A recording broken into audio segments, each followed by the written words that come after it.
By the fall of 1963, President John F. Kennedy and his political advisors were preparing for the next presidential campaign. Although he had not formally announced his candidacy, it was clear that President Kennedy was going to run, and he seemed confident about his chances for re-election. At the end of September, the president traveled west, speaking in 9 different states in less than a week. The trip was meant to put a spotlight on natural resources and conservation efforts. But JFK also used it to sound out themes, such as education, national security, and world peace, for his run in 1964. A month later, the president addressed Democratic gatherings in Boston and Philadelphia. Then, on November 12, he held the first important political planning session for the upcoming election year. At the meeting, JFK stressed the importance of winning Florida and Texas and talked about his plans to visit both states in the next 2 weeks. Mrs. Kennedy would accompany him on the swing through Texas, which would be her first extended public appearance since the loss of their baby, Patrick, in August. On November 21, the President and First Lady departed on Air Force One for the 2-day, 5-city tour of Texas. President Kennedy was aware that a feud among party leaders in Texas could jeopardize his chances of carrying the state in 1964, and one of his aims for the trip was to bring Democrats together. He also knew that a relatively small but vocal group of extremists was contributing to the political tensions in Texas and would likely make its presence felt, particularly in Dallas, where U.S. Ambassador to the United Nations Adlai Stevenson had been physically attacked a month earlier after making a speech there. Nonetheless, JFK seemed to relish the prospect of leaving Washington, getting out among the people and into the political fray. The first stop was San Antonio. Vice President Lyndon B. Johnson, Governor John B. Connally, and Senator Ralph W. Yarborough led the welcoming party. They accompanied the president to Brooks Air Force Base for the dedication of the Aerospace Medical Health Center. Continuing on to Houston, he addressed the League of United Latin American Citizens, and spoke at a testimonial dinner for Congressman Albert Thomas before ending the day in Fort Worth. Morning in Fort Worth. A light rain was falling on Friday morning, November 22, but a crowd of several thousand stood in the parking lot outside the Texas hotel where the Kennedys had spent the night. A platform was set up and the president, wearing no protection against the weather, came out to make some brief remarks. "There are no faint hearts in Fort Worth," he began, "and I appreciate your being here this morning. Mrs. Kennedy is organizing herself. It takes longer, but, of course, she looks better than we do when she does it."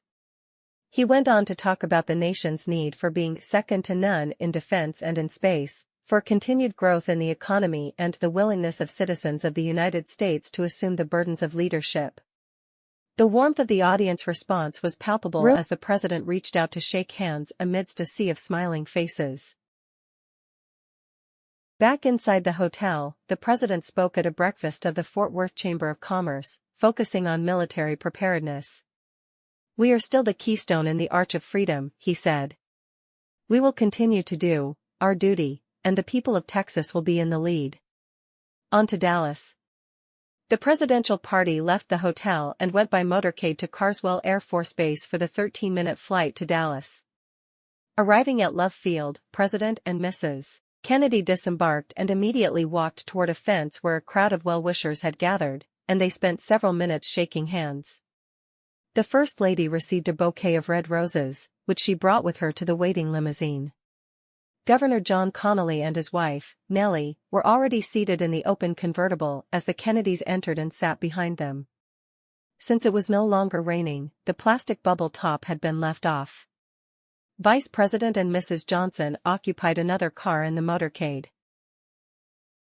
The procession left the airport and traveled along a 10-mile route that wound through downtown Dallas on the way to the Trade Mart where the president was scheduled to speak at a luncheon. The Assassination. Crowds of excited people lined the streets and waved to the Kennedys. The car turned off Main Street at Dealey Plaza around 12:30 p.m. As it was passing the Texas School Book Depository, gunfire suddenly reverberated in the plaza. Bullets struck the president's neck and head, and he slumped over toward Mrs. Kennedy. The governor was shot in his back. The car sped off to Parkland Memorial Hospital, just a few minutes away. But little could be done for the president. A Catholic priest was summoned to administer the last rites, and at 1 p.m. John F. Kennedy was pronounced dead. Though seriously wounded, Governor Connally would recover. The president's body was brought to Love Field and placed on Air Force One. Before the plane took off, a grim-faced Lyndon B. Johnson stood in the tight, crowded compartment and took the oath of office, administered by U.S. District Court Judge Sarah Hughes.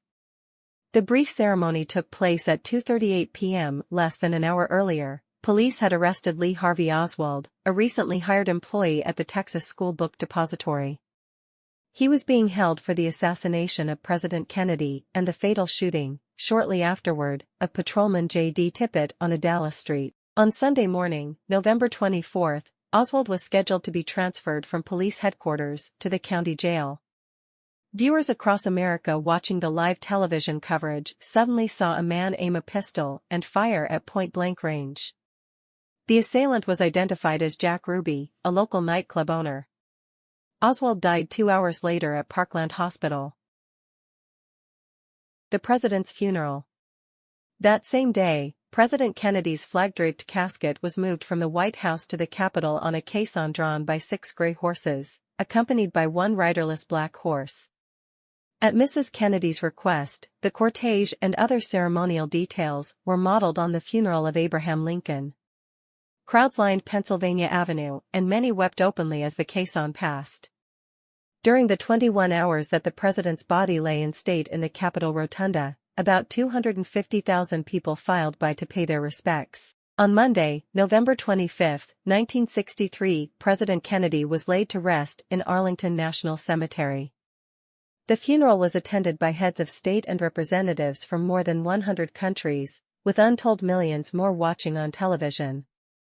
Afterward, at the grave site, Mrs. Kennedy and her husband's brothers, Robert and Edward, lit an eternal flame.